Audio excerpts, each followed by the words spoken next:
Presidente, gravação iniciada. Bom, estamos recordando aqui a sessão do dia 5 de 2021, da nossa primeira turma extraordinária da primeira sessão. Já encerramos a votação dos processos do turno da manhã e abrimos essa gravação para fazer a votação dos processos do turno da tarde, que tem sustentação oral por vídeo gravado. Vamos adiantar dois processos, que são os itens 9 e 13 da pauta. Então, iniciando pelo item 9, recorrente Transdata Transportes Limitada, relator, conselheiro Tiago da Luz Barros, a quem eu passo a palavra para a leitura do relatório.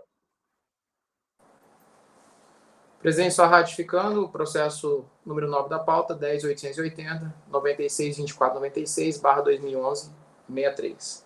Recorrente Transdata Transportes Limitada. Relatório. Em atenção aos princípios da economia e celeridade processual, eu transcrevo aqui o relatório produzido pelo Acórdão 02-86-844 da terceira turma da DRJ BHE, de 4 de julho de 2018. Está nas folhas 42 a 46 do processo. Eu transcrevo uma parte do acórdão da DRJ. A DRJ julgou improcedente o pedido da empresa recorrente contido em sua manifestação de conformidade, por entender a DRJ que, abre aspas, de ponto, cabe esclarecer que, para o ano calendário de 2005, o contribuinte optou pela apuração do RPJ e contribuição pelo lucro real, trimestral. O crédito utilizado pelo contribuinte nas DECOMPs, em litígio neste processo, refere-se ao saldo negativo de contribuição, apurado no quarto trimestre de 2005, que compreende períodos de de 1/10 de 2005 a 31/12 de 2005. Os comprovantes apresentados pelo contribuinte confirmam a CSLL retida na fonte no importe de R$ 1.842,58, além daquela já confirmada pela DRF. Neste contexto, confirma-se a retenção de contribuição sobre lucro líquido para o quarto trimestre de 2005, no importe de R$ 3.819,18. A CSLL, apurado no período, importou em R$ 17.186,03.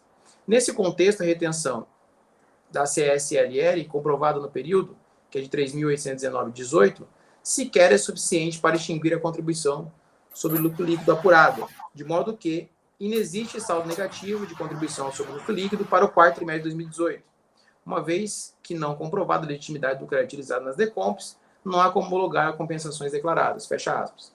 Face ao referido acordo da RJ, o contribuinte interpôs recurso voluntário, alegando que, peço licença para não precisar ler, que já está descrito no processo, após as argumentações da RJ, do contribuinte, a contribuinte apresenta ainda documentos que julga comprovar os argumentos, por ela aludidos, de folha 64 a 108. Por fim, a empresa recorrente pleiteia a reforma da decisão prolatada pela terceira turma da DRJ, com o consequente reconhecimento de seu direito creditório, bem como a pretendida validação da compensação discutida. É o relatório. Ok. A sessão oral é por vídeo gravado. Eu vou tentar compartilhar aqui o link aqui na tela.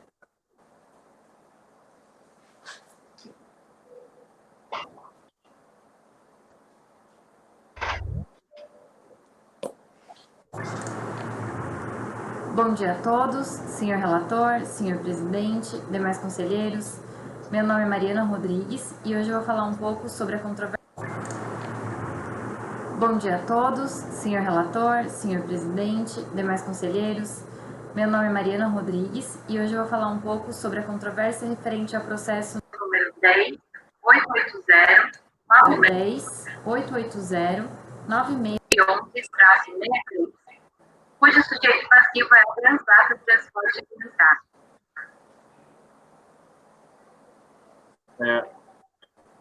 Estava dando eco aqui, porque ele abre no Fox também. Eu vou reiniciar. Está todo mundo com o microfone desligado? Tiago, Delino e eu. Vamos lá. Bom dia a todos, senhor relator, senhor presidente, demais conselheiros. Meu nome é Mariana Rodrigues e hoje eu vou falar um pouco sobre a controvérsia referente ao processo número 10.880-962496/2011-63, cujo sujeito passivo é a Transdata Transportes Limitada.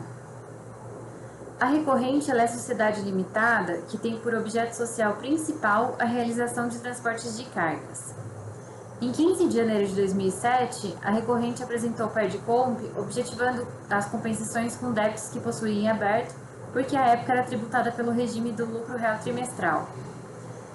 O crédito apresentado para compensação era decorrente da apuração de saldo negativo de CSLL do quarto trimestre de 2005, porque ao apurar a CSLL devida no trimestre, a recorrente aplicou deduções relativas a retenções do então período corrente e anteriores. Em sede de manifestação de inconformidade, o direito às compensações ele foi negado, mas esse entendimento ele não merece prevalecer, porque ao contrário do que restou decidido, a recorrente possui direito ao crédito, conforme eu vou detalhar resumidamente. Na DIPJ retificadora do ano calendário de 2005, que se encontra as folhas 66, é possível verificar que nos 3 primeiros trimestres de 2005 houve prejuízo, havendo lucro fiscal tão somente no quarto trimestre do ano. Então, por não ter havido lucro fiscal nesses 3 primeiros anos, nesses 3 primeiros períodos, diversas retenções sofridas pela recorrente em cada um deles foram empurradas para frente, compondo o saldo negativo registrado no ano. Nesse ponto, vale lembrar que o artigo 10º da IN 600 de 2005, vigente à época da compensação em questão, só autorizava a utilização desses excessos em deduções no final do período de apuração. Então, ao final de cada trimestre, como houve retenções, mas não houve CSLL a pagar, a diferença positiva acumulada passou a compor o saldo negativo, a ser utilizado nos períodos subsequentes. Além disso, como também se pode verificar na DIPJ, mais especificamente as folhas 50, em demonstrativo do imposto de renda e CSLL retidos na fonte, a recorrente ela teve em seu favor uma série de retenções em 2005, tanto de órgãos públicos como de empresas privadas, as quais estão totalmente comprovadas pelos comprovantes anuais de retenção, as folhas 9 e 9, assim como do razão analítico da recorrente, as folhas 106. Sobre a possibilidade de dedução dos valores da CSLL trimestral, a IN 390 de 2004 é clara ao dispor que podem ser deduzidos os valores da CSLL retida por órgão público e do saldo negativo de CSLL dos períodos de apuração anteriores. Mas em vez de reconhecer as retenções utilizadas para dedução, que acabaram por abater toda a CSLL devida e ainda gerar saldo credor do quarto trimestre, a DRJ simplesmente segregou as retenções pelos 4 trimestres do ano e considerou apenas as retenções havidas de outubro a dezembro de 2005, já que a opção da recorrente era pelo lucro real trimestral. Apesar de utilizada pelos julgadores, a metodologia adotada ela não encontra respaldo na legislação, e prova disso é que até mesmo para o lucro real anual, a formação do saldo negativo segue a mesma lógica, determinando sua composição pelas retenções ou pelas estimativas não utilizadas. Outra prova elementar é que, quando apresentado o quadro demonstrativo das retenções comprovadas, as folhas 45, o total do valor retido no período de outubro a dezembro de 2005, segundo os próprios julgadores da DRJ, foi de R$ 3.819,18, mas no levantamento dos comprovantes apresentados pela decorrente. Deu uma pausa aqui, porque o Thiago tinha sumido, ele voltou, então eu vou retornar. Na sua DPJ de 2005, no mesmo quarto trimestre de 2005, o valor foi de apenas R$ 3.801,54. Então, de uma análise dos quadros apresentados, as folhas 61 e 62 de recurso voluntário, resta evidente que o valor reconhecido pela DRJ supera o valor que realmente foi retido em favor da recorrente. Ou seja, em algum momento de sua análise, a DRJ reconheceu o valor retido em outro período, que não o quarto trimestre. Então, se reconheceu esses valores excedentes, por que não reconheceu a totalidade, se todas as retenções foram devidamente comprovadas? Não faz sentido. Então, feitas as considerações cabíveis, a recorrente ela entende pela necessidade da reforma da decisão recorrida, para que seja reconhecida a total homologação da compensação pretendida. Eu acredito que seja isso, agradeço a oportunidade e fico à disposição para eventuais esclarecimentos.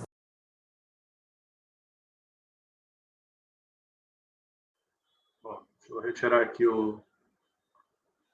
encerrar o vídeo do YouTube.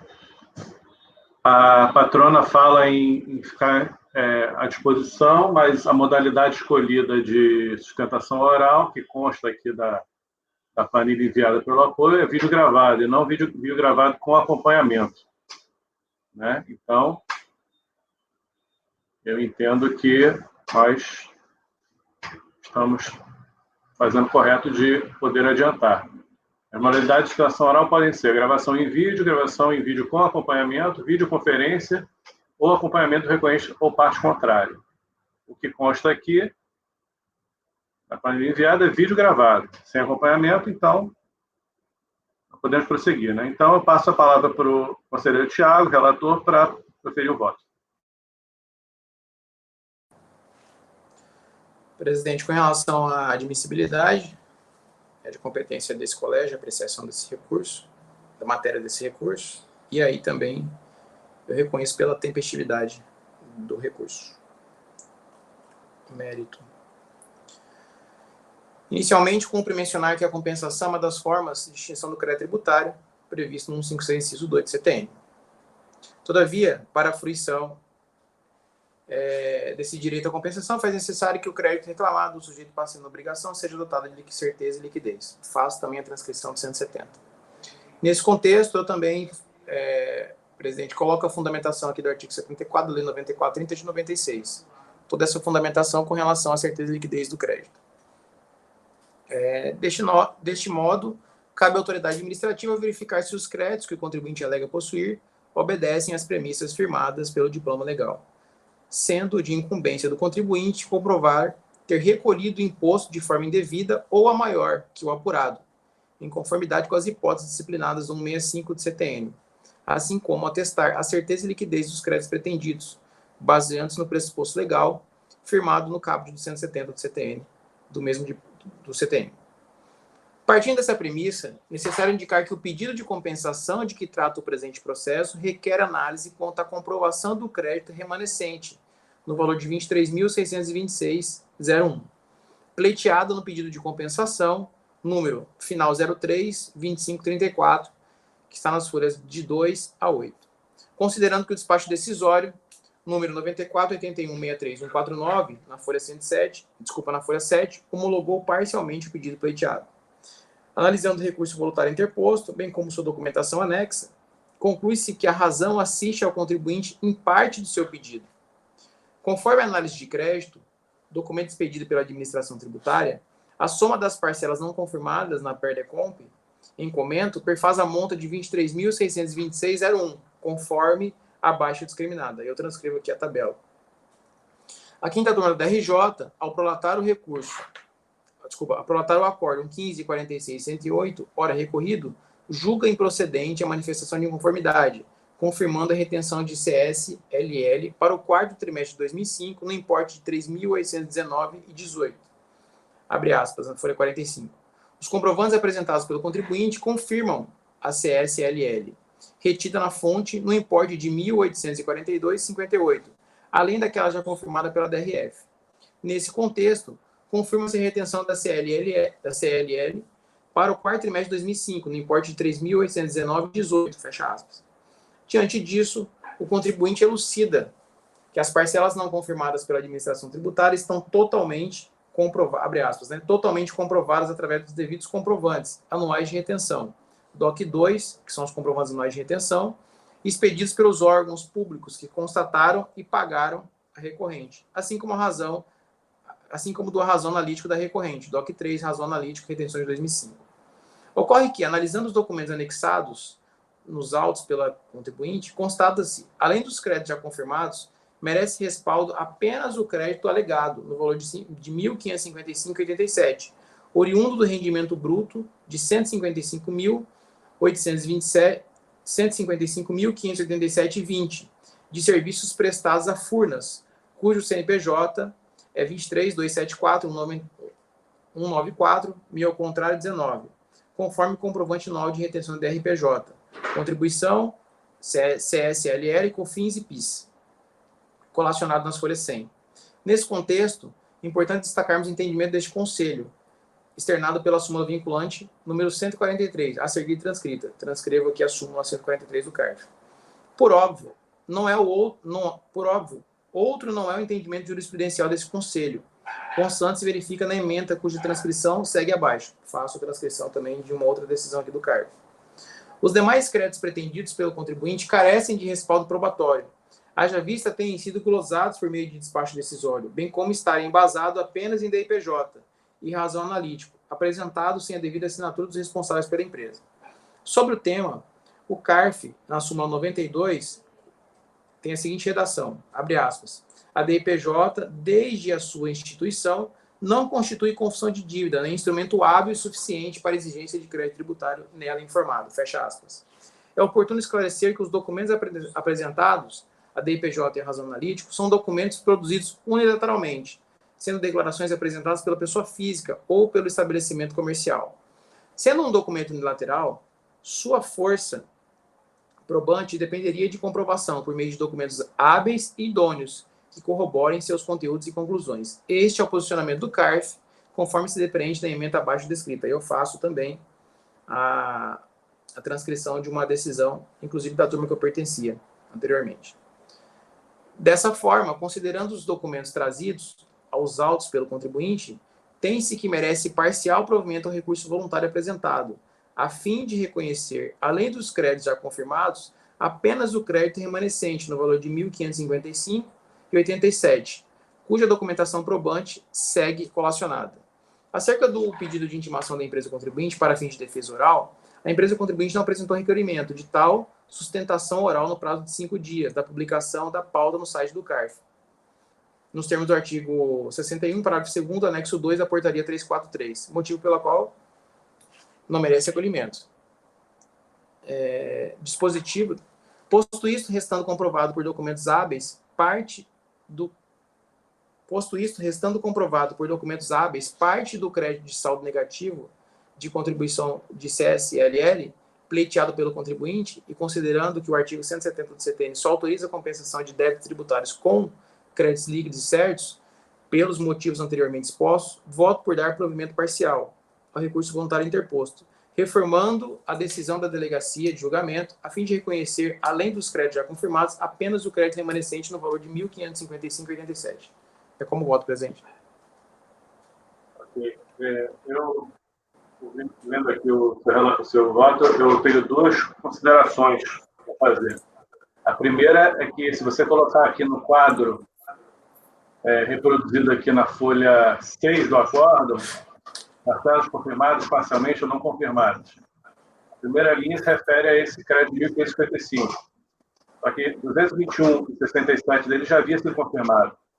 Então, o que tem para confirmar nessa etapa seria os 1.334,20 restantes, e não os 1.555,87. Tá? Concordo? É a primeira consideração. A segunda é em relação ao oferecimento da tributação. Nós estamos respeitando a súmula 80 do CARF. Se não me engano, nós podemos dar uma olhada de novo aqui no processo, mas eu acho que o valor das receitas era de uma grandeza muito maior do que esse valor aí. Então, acho que, no caso como esse, a gente tende a aceitar sem pedir comprovação. É isso mesmo? Só confirmando. Vocês lembram da relator, o Adelino também, se você... Quebrei o processo aqui. Vai abrir, então. De cabeça, não lembro, não. Eu lembro que... eu acho que é isso. É bom de contar.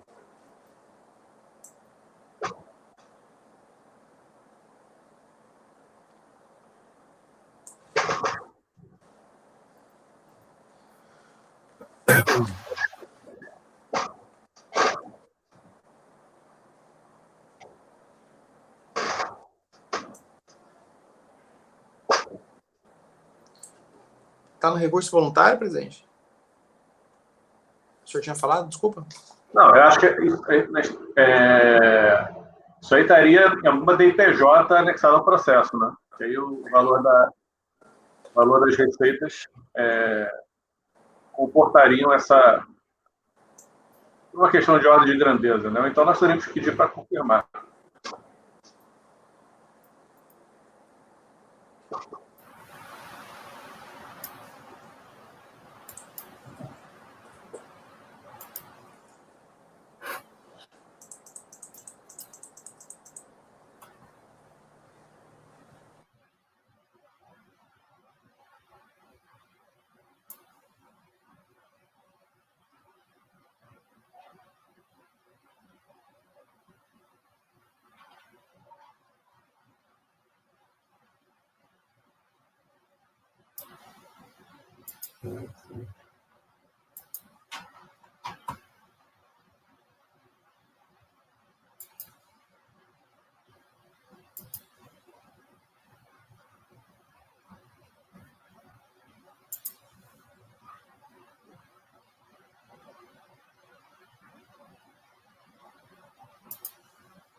Até agora eu não encontrei, não.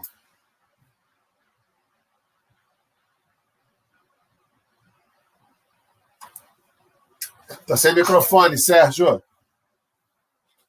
Eu já achei aqui no processo, documento comprobatório 1, ali nas páginas 65 a 97. Você abre, tem DOC 1.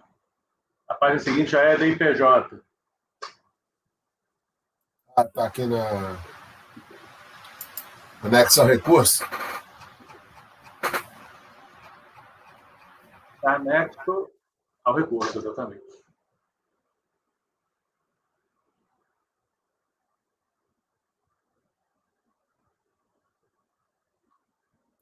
Eu abri sem a numeração de folhas, mas espera aí, ó.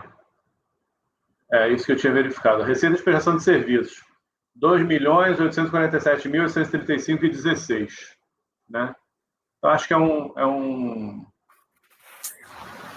valor que a gente pode pressupor que comporta. O que vocês acham? Adelino?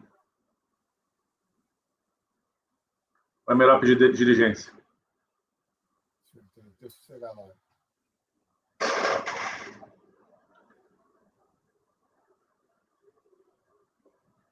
É a folha 12 de 33 desse documento.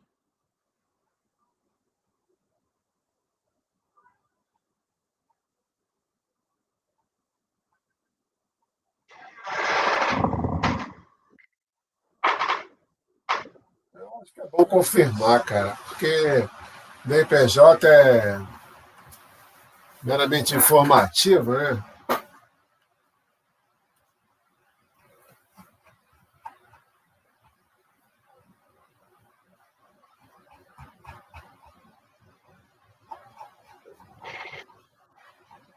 Então, talvez seria melhor converter em diligência, é isso?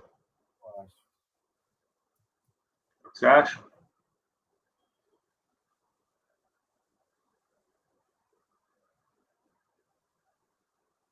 R$2.800.000 aqui de receita de prestação de serviço. Quanto que ele apresentou de... Estamos discutindo R$1.300, é isso? R$300, oriundos de um rendimento de 155 mil.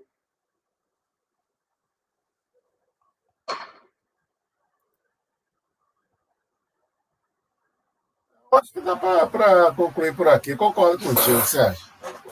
Pela ordem de grandeza, acho que a gente pode assumir que. Né? Concordo?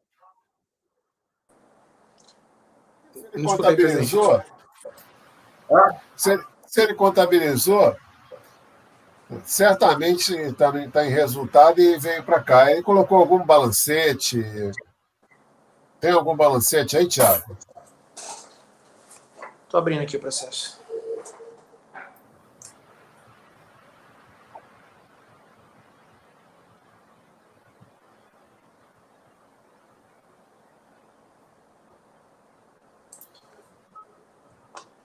O DOC 3, o o anexo 3, né? Do mesmo relatório do CEBIT. Colocou razão analítica, né? É o Documento 3? Ele é o... É razão analítica.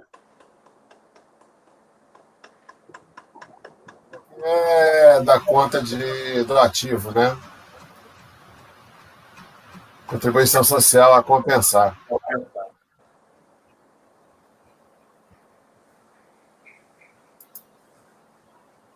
A gente pode cometer em diligência para verificar esse oferecimento. Se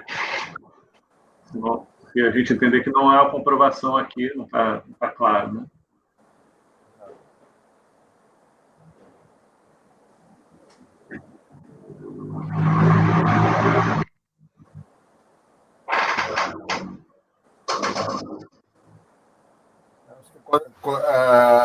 Acho que só aquele documento ali que tem só a DNPJ que ele anexou.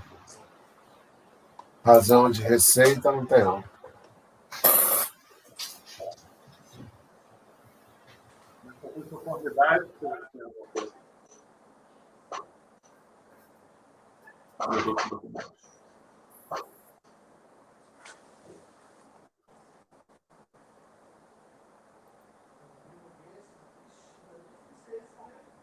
Documentos diversos aqui.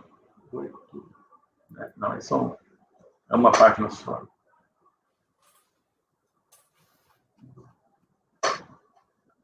Não tem.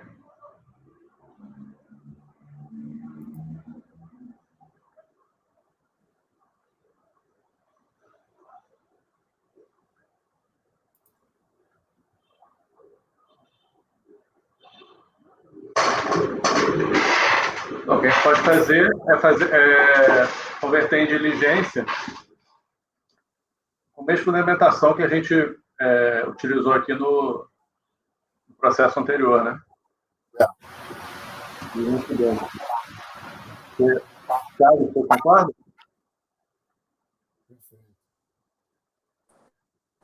Sim. Sim. Então, a sua proposta mudaria, seria para converter esse processo em diligência, né? Pode ser. Pode ser? Ok. Então vamos votar. Adelino.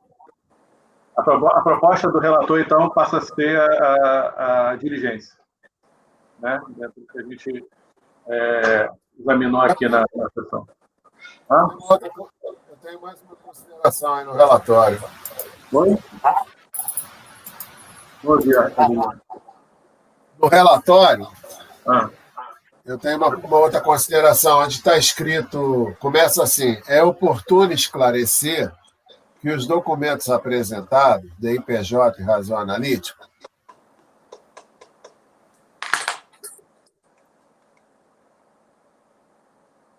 esse parágrafo? A folha. Ali em cima, bem no cabeçalho, aparece o número da folha. Em cinza. Lá em cima. Tá? 7. 7. O último parágrafo da folha. É oportuno esclarecer.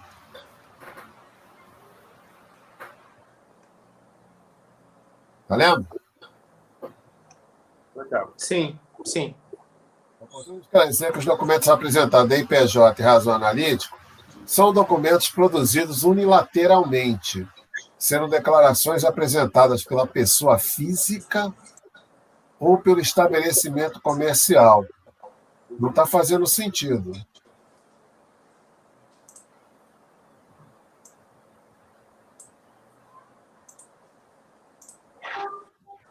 Tá. E eu nem acho que deva constar, porque, embora seja verdade, a DIPJ ela reflete a escrituração mercantil. E a escrituração mercantil reflete o dia a dia da empresa, os atos e fatos, como se costuma dizer na própria teoria, praticados, né, pela empresa. Esses atos eles são tornados públicos.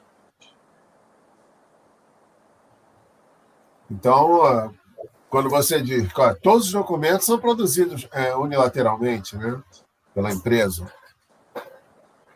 Eu entendo que eu até utilizo esse argumento, talvez palavras diferentes, mas quando o contribuinte apresenta como prova só as declarações,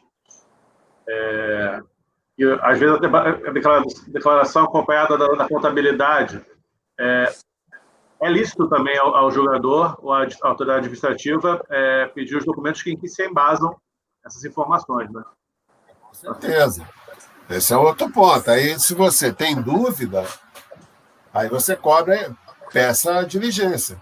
Ele te apresenta o livro-razão, te apresenta o diário, por exemplo, o SPED, que até comentei no outro dia. O SPED, você tem hoje em dia o SPED contábil e o SPED fiscal, que a Receita Federal recebe isso, né, com relativa constância.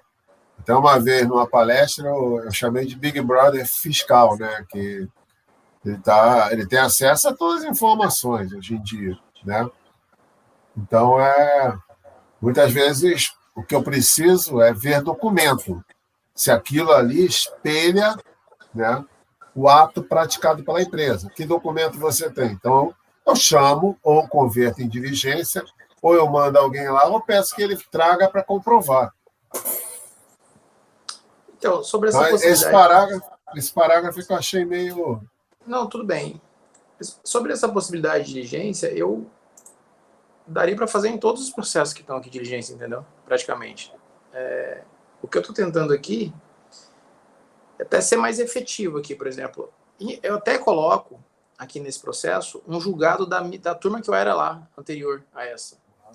E a gente tem esse entendimento de que, para que pudesse comprovar, deveria, de repente, apresentar documentos contábeis assinados pelo dono da empresa, pelo registrado, pelo contador, e eu não vi. Não é isso que diz a lei, né, Thiago? O que ele diz é que a escrita, a lei, ela diz que a escrita contábil tem valor probante. Então, quando o cara te apresenta, quando a empresa te apresenta a escrita contábil dela, né, em teoria, aquilo é prova. Se você tem dúvida, você tem que pedir documentos adicionais, não por simplesmente dizer que ele entregou uma escrita, né, mas que não tem documento nenhum anexo. E aí seria o cara transferir toda a contabilidade para você. Para você olhar, não faz sentido.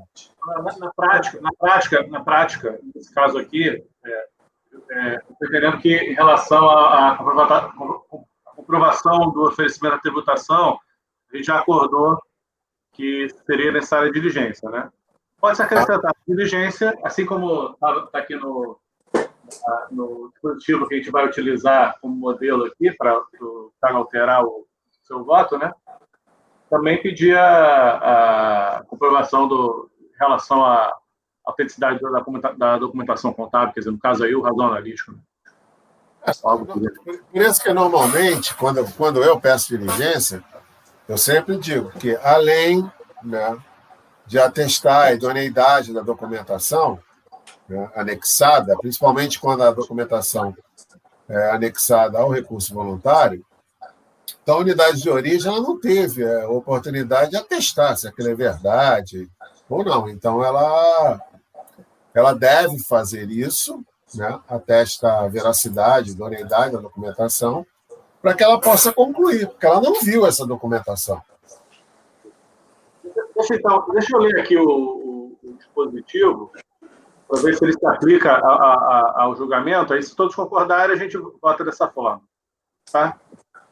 Resolvem os membros do colegiado, por unanimidade de votos, converter o julgamento do recurso voluntário em diligência à unidade de origem, a fim de que busquem seus sistemas ou junto à empresa contribuinte explorações contábeis e outras informações e explicações que se demonstrem úteis a comprovar o oferecimento das receitas ensejadoras das referidas retenções da tributação, ressaltando a necessidade de atendimento dos requisitos intrínsecos e extrínsecos das escriturações contábeis.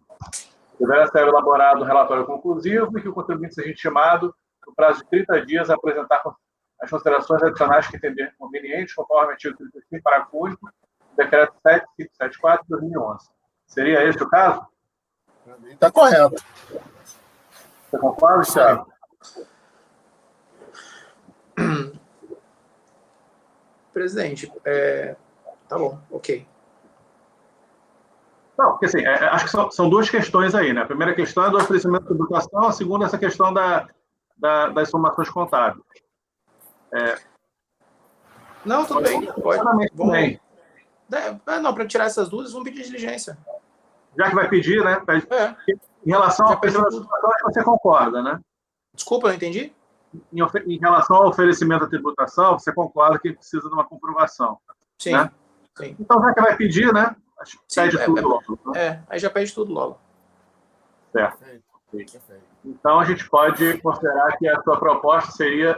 Quer que eu mande aqui pelo chat? É o mesmo do item 6. Depois você vai mandar, na verdade, né? Porque depois se manda, porque para eu poder fazer alteração aqui no meu voto. Você consegue alterar isso até o final da nossa sessão, para a gente ter aqui? Não, eu consigo, me manda aí que eu já faço a alteração. Aí até o final da tarde a gente já tem isso alterado. Sim, já faço a alteração do 6 e do 9. Você me mandando aí, já faço. Só copiar aqui na então fica sendo de cara essa questão do valor, né? Você só tem que alterar no corpo do voto de 1.555,17 para 1.334,20. Só que isso não vai constar da emenda, porque vai ser diligência, né? Tá. Perfeito. E nesse caso, não é que você esteja analisando o mérito, né? Mas uma constatação, né? Bom, então vamos lá. Então, a proposta do relator, dada a nossa discussão, passa a ser a de diligência, conforme eu tinha lido aqui o dispositivo. Então, achei que discutimos bastante, né? Então, vamos à votação. Adelino? O relator. Eu também acompanho o relator. Então, proclamando o resultado, eu vou ler novamente aqui a emenda, o dispositivo. Resolvem os membros do colegiado, por unanimidade de votos, converter o julgamento do recurso voluntário em diligência à unidade de origem, a fim de que busque em seu sistema ou junto à empresa contribuinte estruturações contábeis e outras informações e explicações que se demonstrem úteis a comprovar o oferecimento das receitas desejadoras de referidas retenções da tributação, ressaltando-se a necessidade de atendimento dos requisitos intrínsecos e extrínsecos das escriturações contábeis. Deverá ser elaborado um relatório conclusivo e que o contribuinte seja estimado no prazo de 30 dias, apresentar as considerações adicionais que entender conveniente, conforme o artigo 35, parágrafo único do decreto número 7574 de 2011. Então, estamos com o item 9 julgado. Vamos ao item 13, também adiantado do turno da tarde, recorrente Indústria de Pães Big Pão Eireli. Também com sustentação oral do vídeo gravado, por isso nós estamos adiantando. Relator, conselheiro Tiago, que eu passo a palavra para a leitura do relatório. Presidente, trata-se do processo número 13 da pauta.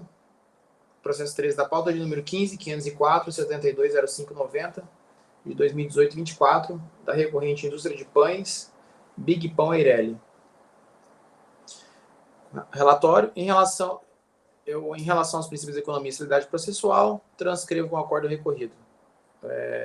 O acórdão número 15.45.816, da 6ª turma da RJ, SDR, de 31 de janeiro de 2019. Folhas 1.343 a 1.352. Eu transcrevo, peço licença aqui para não precisar ler o que eu transcrevi aqui do acórdão, são quase 4 páginas aqui. A DRJ, por sua vez, julgou improcedente o recurso da empresa contribuinte, por entender que o ato declaratório DRF-BHE número 37, de 15 de junho de 2018, nas folhas 838, que excluiu a empresa Indústria de Pães Big Pão Eireli do Simples Nacional, com efeito a partir de 1 de junho de 2014. Cumpriu rigorosamente as disposições legais do artigo 3º, inciso 2, artigo 29, inciso 9 e artigo 3º, parágrafo 4º e inciso 9 da Lei Complementar 123 de 2006, em especial pela manutenção da exclusão de decorrência das seguintes ocorrências. São 3 pontos rapidinhos aqui. As ocorrências que ensejaram, né, a exclusão é ter sócio, que é administrador ou equiparado de outra pessoa jurídica com fins lucrativos, tendo a receita bruta global ultrapassado o limite de que trata o inciso 2 do artigo 3º da Lei Complementar 123 de 2006. 2. Constatação de que nos meses 4, 5 e 7 a 12, 4, 5 e de 7 a 12 de 2015, o valor de despesas pagas superou em 20% o valor dos ingressos de recurso incidido na restrição prevista no inciso 9 do artigo 29 da Lei Complementar 123 de 2006. 3. A constatação de que a empresa excluída é resultante de desmembramento da empresa Padaria e Mercearia Big Pão, CNPJ 17 46 363 /1000/05, incidindo a restrição prevista no inciso 9 do parágrafo 4º do artigo 3º da Lei Complementar 123 de 2006. Fecha aspas. A recorrente, por sua vez, apresentou recurso voluntário nas folhas que está descrito nas folhas 1366 a 1406, alegando em síntese que o conselheiro relator haveria de promover perícia técnica com seus próprios olhos para constatar a existência da empresa. 2. Que a Sociedade de Indústria de Pães Big Pão Eireli existe sim, de fato e de direito, e tem estabelecimento próprio, maquinário e empregados, cumpre com suas obrigações acessórias perante as autoridades governamentais e desenvolve seu objeto social como tem que ser. 3. Não teria ocorrido a cisão defendida pela autoridade fiscal, na medida em que o surgimento da indústria de pães Big Pão Eireli não seria resultado da fragmentação da pessoa jurídica pré-existente, na forma conceituada no artigo 229 da Lei 6.404 de 76. 4. Que a incidência do artigo 29, inciso 9 da Lei Complementar 123 de 2006, dependeria de prova por parte do fisco, de que teria ocorrido omissão de receitas. E aí eu transcrevo aqui o acórdão do CARF. Merecendo destaque o seguinte trecho do recurso voluntário. Abre aspas. Assim tendo, em vista que a hipótese prevista no citado artigo 129, inciso 9 da Lei Complementar 123 de 2006, seria uma mera presunção, um mero indício a ser cabalmente comprovado pela fiscalização, e que a fiscalização descreveu em seu relatório uma situação não de omissão, mas de insolvência da empresa. A exclusão do Simples Nacional sofrida pela recorrente representaria ato arbitrário da administração a ser revogado, o quanto antes, de modo a não prejudicar ainda mais a contribuinte e todos os empregados que dela dependem. Fecha aspas. Ela também alega que, acerca da existência de sócia da empresa hora recorrente, que fora concomitantemente sócia da empresa não optante pelo Simples, essa situação não perdurou por muito tempo, merecendo destaque os seguintes trechos. E aí eu descrevo os trechos aqui que já tá posto no recurso voluntário. 6. Que o marco inicial dos efeitos da exclusão seria entre maio de 2015 e dezembro de 2015, e não a partir de junho de 2014, diante da existência de fragmentação fraudulenta. Por fim, a recorrente pede o cancelamento do ADE, que, caso não acolhidos os argumentos da recorrente, os efeitos sejam restritos a período entre maio e dezembro de 2015. Pede também que, caso não acolhidos os argumentos da recorrente, que os valores previdenciários já recolhidos em relação aos empregados vinculados à atividade produtiva sejam reconhecidamente válidos. E finaliza pedindo que, caso não acolhidos os argumentos da recorrente, que os valores previdenciários já recolhidos sejam deduzidos dos valores da autuação. Esse é o relatório, presidente. Ok. A citação oral é por meio de vídeo gravado. Eu vou colocar o link aqui do vídeo.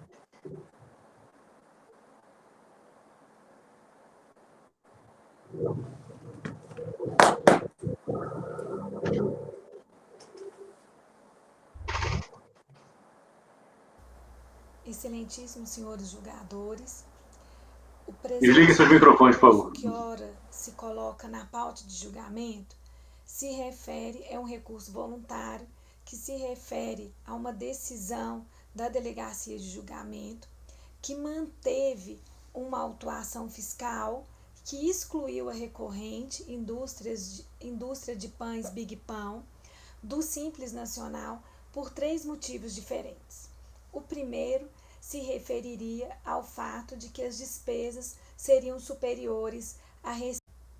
Excelentíssimos senhores julgadores, o presente recurso que ora se coloca na pauta de julgamento se refere é um recurso voluntário que se refere a uma decisão da delegacia de julgamento que manteve uma autuação fiscal que excluiu a recorrente indústria de pães Big Pão do Simples Nacional por 3 motivos diferentes.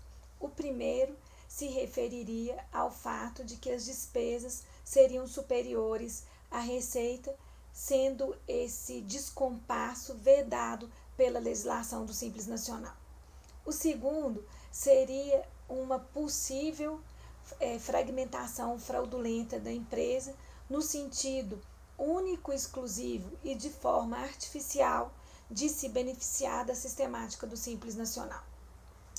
E o terceiro motivo seria em virtude de uma suposta participação societária concomitante que ensejaria o somatório do faturamento das empresas e isso faria com que o limite do Simples Nacional fosse excedido e, portanto, também se geraria a exclusão do Simples Nacional. Acontece, ilustres julgadores, que esses fatos, conforme se demonstrará, não podem ser considerados suficientes para determinar a exclusão da recorrente do Simples Nacional. Com relação ao primeiro motivo, relativo à despesa ser maior que a receita, não se pode negar que esse é um critério que está previsto em lei e que caberia à administração cumprir rigorosamente o que a lei estabelece. Mas também sabemos que esse egrégio tribunal tem a condição de interpretar a legislação de acordo com os objetivos e as finalidades que ela se propõe. E quando nós pensamos na finalidade dessa norma, nós entendemos que essa norma só é possível se tiver agregada ao fato de uma fraude que culminaria na constatação de que a empresa não existe, o que não é o caso dos autos, conforme nós demonstraremos.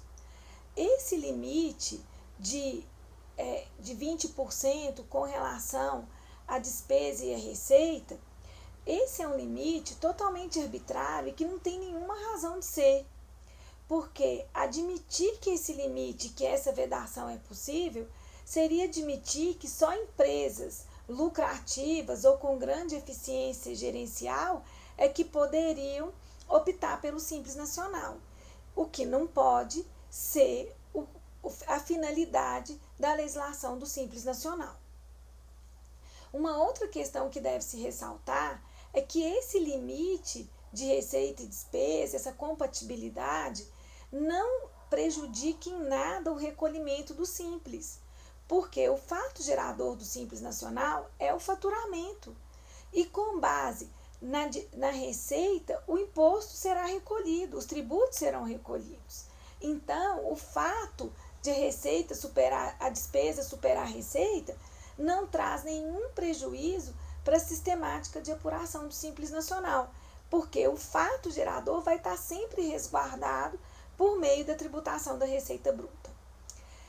Com relação ao segundo argumento, e que poderia ensejar na ratificação do primeiro, eu gostaria de salientar que a fiscal entendeu que se tratava de uma fragmentação fraudulenta das sociedades de forma artificial, com o intuito único e específico de fazer com que essa empresa, de forma indevida, se beneficiasse da sistemática de recolhimento do Simples Nacional.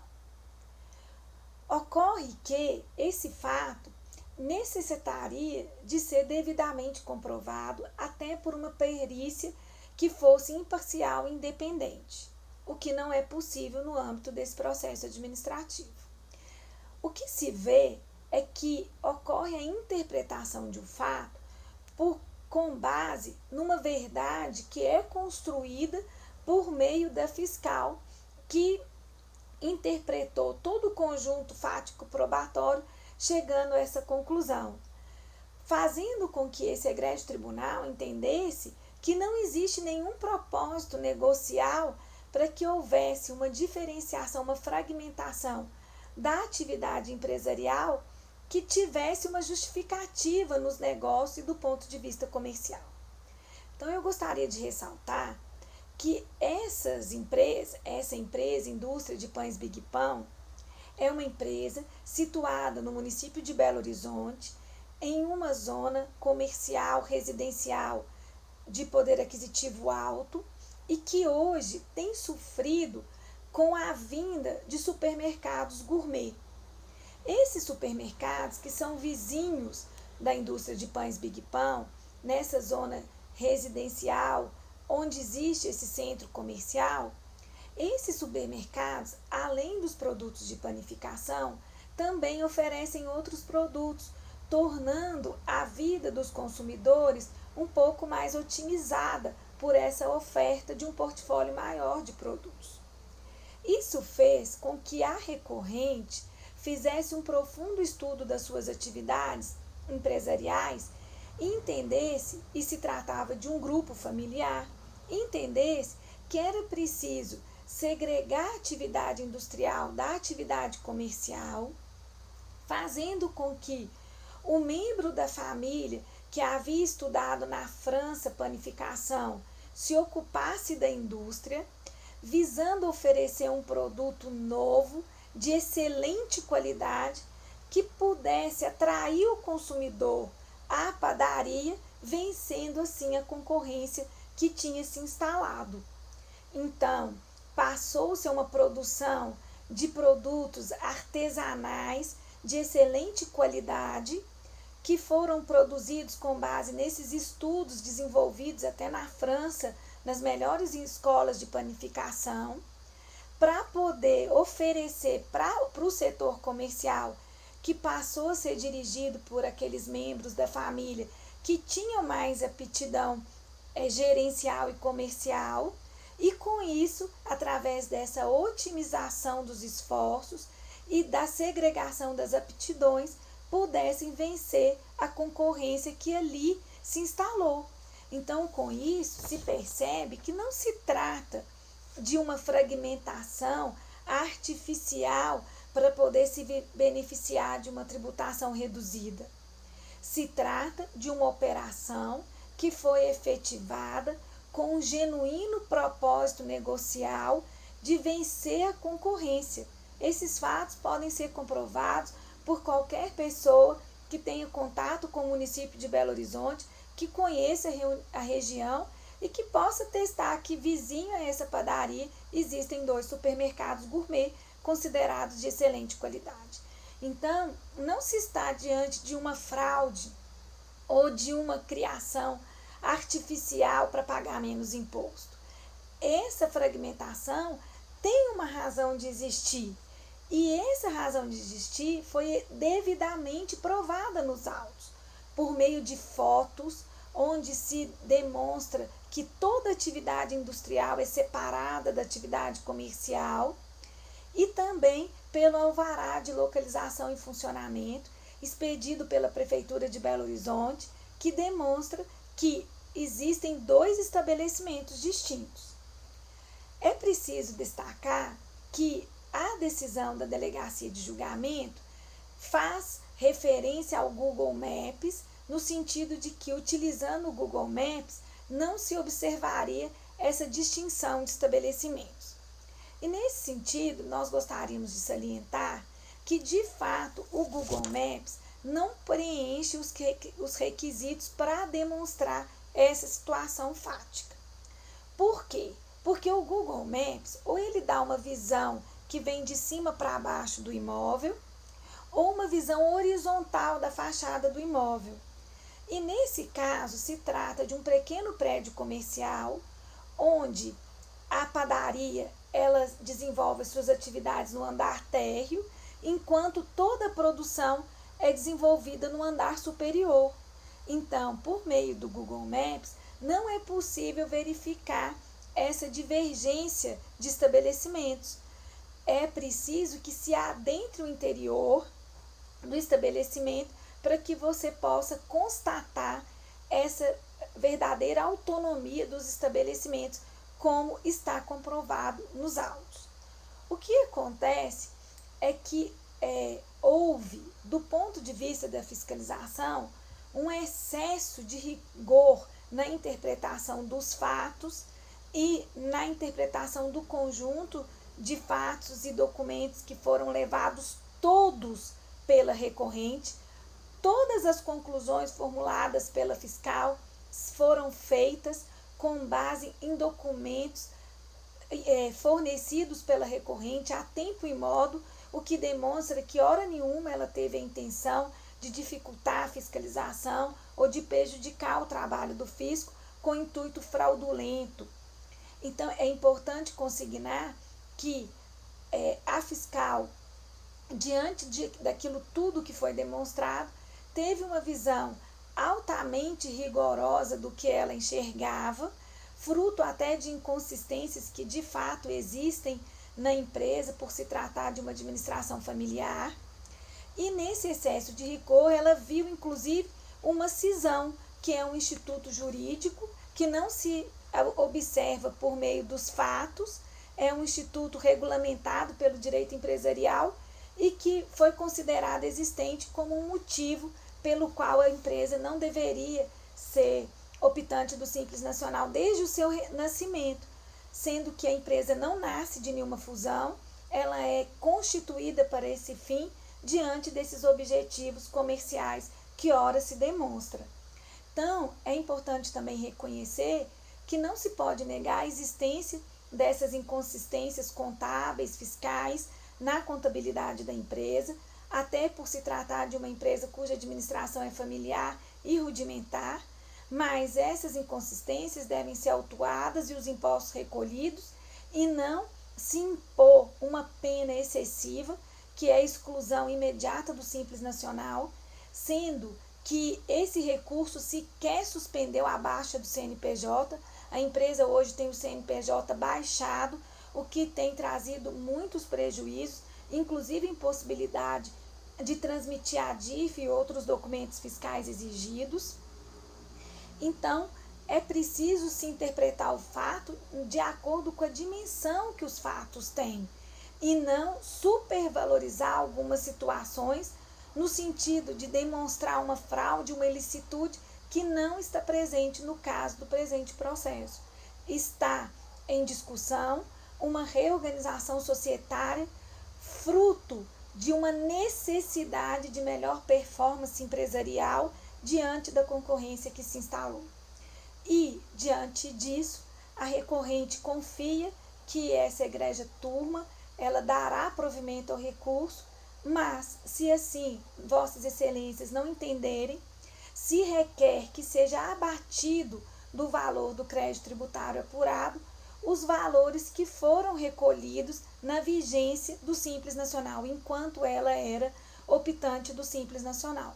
Então, desse jeito, aplicando inclusive a súmula 76 do CARF, que estabelece essa possibilidade de serem descontados os valores que foram recolhidos no âmbito da sistemática de apuração do Simples Nacional, diante da autuação que ora se impõe. Então, diante disso, agradecemos a atenção de vossas excelências e confiamos no provimento do recurso ou, quando menos, que seja descontado os valores que foram recolhidos no âmbito da sistemática de apuração do Simples Nacional. Vou retirar aqui o vídeo. Bom, vista e ouvida a explanação oral, retorno ao conselheiro relator para o proferimento do voto.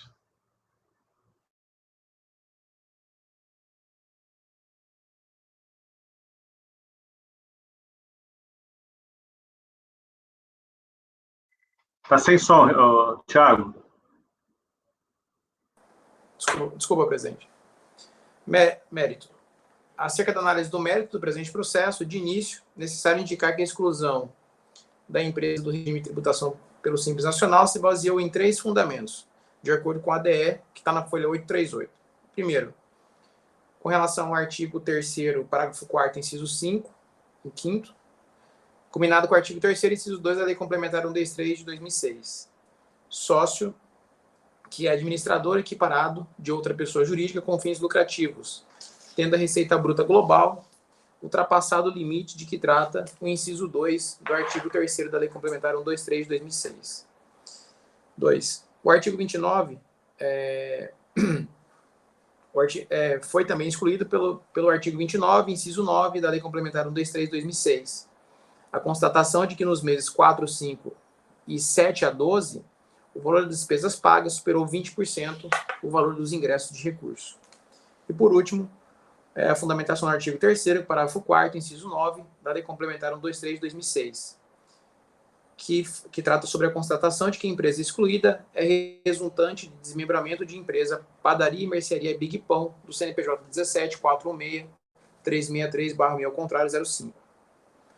Em relação ao argumento da recorrente de que não teria ocorrido a cisão, na forma prevista no artigo 229 da Lei 6.404/76, necessário indicar que o artigo 3º, parágrafo 4º, inciso 9 da Lei Complementar 123 de 2006, indica que a exclusão não somente se dará em virtude de decisão, mas também em decorrência de qualquer outra forma de desmembramento, tendo a representação administrativa, nas folhas 14 e 15, apontado pela seção de maquinário sem registro contábil entre as empresas, bem como o compartilhamento de estrutura societária e de colaboradores empregados, constitui um destaque de estrutura para utilização pela empresa em indústria de pães Big Pão Eireli. Pelo que, à luz das evidências colacionadas no presente processo, bem como à luz do artigo 29 do Decreto Federal 7235 de 72, entendo mantido o referido fundamento para a exclusão da referida empresa do regime de tributação pelo Simples Nacional. Em relação ao excesso de despesa, em 20% dos valores de ingresso dos recursos, a recorrente busca afastar o referido fundamento no fato de que o fisco não teria comprovado a omissão de receita. Nesse sentido, o artigo 29, inciso 9 da Lei 123, da Lei Complementar 123 de 2006, não traz qualquer exigência no sentido de que o fisco demonstre a omissão de receita, para que tal dispositivo possa ser aplicado. É que o caput do artigo 108 do CTN prevê, em sua primeira parte, que a interpretação literal, ou seja, expressa, subsidiará a primeira etapa da interpretação acerca das normas tributárias, descabendo, neste caso, a aplicação de analogia, equidade, princípios gerais de direito público ou princípios gerais de direito tributário. Descabe ainda interpretação favorável ao caso do artigo 112 do CTN, na medida em que não há dúvida quanto à objetividade do disposto no artigo 29, inciso 9, da Lei Complementar 123 de 2006. Em outras palavras, em se tendo comprovado o excesso de despesa, conforme disposto na representação administrativa, folhas 13, o dispositivo de exclusão se demonstra corretamente aplicado, independente da comprovação ou não da omissão de receita. Relativamente à ocorrência fática, enquadrada nos dispositivos previstos no artigo 3º, parágrafo 4º, inciso 5, combinado com o artigo 3º, inciso 2 da Lei Complementar 123 de 2006, de que haveria sócio administrador ou equiparado de outra pessoa jurídica com fins lucrativos, tendo a receita bruta global ultrapassado o limite de que trata o inciso 2 do artigo 3º da Lei Complementar 123 de 2006, a recorrente sequer refuta a referida ocorrência, tendo a mesma se limitando a informar que, referindo a ocorrência, se deu por limitado período de tempo, da seguinte forma, e aí eu transcrevo aqui: todavia, em que pese a legislação estabelecer esse critério objetivo para fins de exclusão do regime simplificado de tributação, tendo em vista que a situação apenas perdurou por tempo limitado, por um período limitado de tempo. Fecha aspas. Mantendo-se, portanto, também o enquadramento da exclusão com base no artigo 3º, parágrafo 4º, inciso 5º, combinado com o artigo 3º, inciso 2 da Lei Complementar 123, de 2006. Não merece cancelamento, portanto, referido a DE, como pretendido pela empresa recorrente. Acerca do pedido da recorrente no sentido de alteração dos efeitos da exclusão, limitando-se a maio de 2015 e dezembro de 2015, e a partir de junho de 2014, vale considerar que tal pedido não se demonstra cabível, na medida em que, mantidos todos os outros fundamentos para exclusão, para os quais são aplicados os efeitos previstos no artigo 31, inciso 2 da Lei Complementar 123 de 2006, tendo os efeitos iniciados a partir do mês seguinte da ocorrência da situação impeditiva e tendo havido a situação logo a partir da sua constituição em 29 de maio de 2014, utilizando-se de estrutura física societária de colaboradores de outra empresa, correto o estabelecimento do início dos efeitos a partir de 1 de junho de 2014, nos termos do ADR. Em relação ao pedido recorrente relativo à necessidade de perícia técnica para observação em loco da existência da empresa, a mesma se demonstra desnecessária, na medida em que a existência ou não da empresa não se demonstra ponto controvertido, mas sim se a empresa teria ou não resultado de destaque ou fragmentação de outra para o seu surgimento, o que ficou comprovado no curso do presente processo. Ademais, quanto ao pedido da recorrente no sentido de que, caso não acolhidos os seus argumentos, que os valores previdenciários sejam recolhidos em relação aos empregados vinculados à atividade produtiva sejam reconhecidamente válidos, a recorrente não apresenta fundamento legal para o seu acolhimento. Por fim, em relação ao pedido da recorrente relativo a que valores previdenciários sejam recolhidos, que já foram recolhidos, fossem deduzidos os valores da autuação, vale ressaltar que o presente processo não trata dos valores de crédito tributário eventualmente lançados em virtude de autuação, mas tão somente análise cerca da exclusão da empresa do regime de tributação pelo Simples Nacional, não sendo objeto da análise do presente processo, portanto, referidos valores. Não merece provimento, portanto, o recurso voluntário. Ante o exposto, voto por negar provimento ao recurso voluntário. É como voto, presidente.